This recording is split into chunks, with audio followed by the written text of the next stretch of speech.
dipenam karena tak lagi dibutuhkan.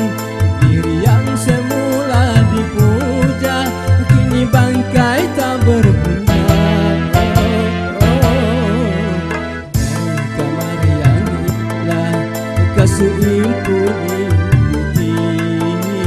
kini harus terpindah, terkubur dalam perut bumi.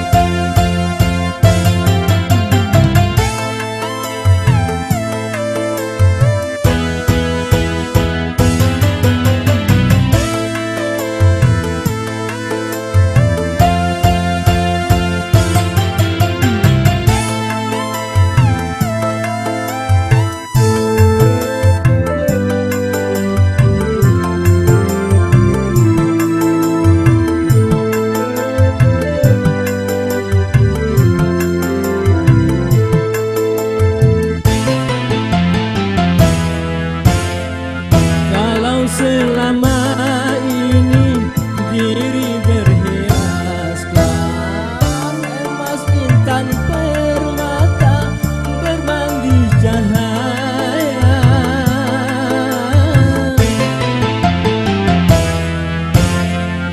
Tetapi kali ini di dalam kuburan gelap tekap mencekam tanpa seorang teman. Terputuslah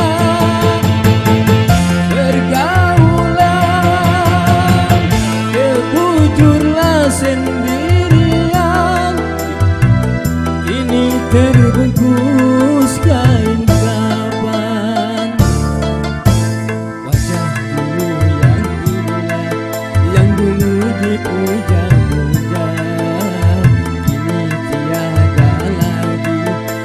sudi menyentuhnya, jadi santapan cacing tanah.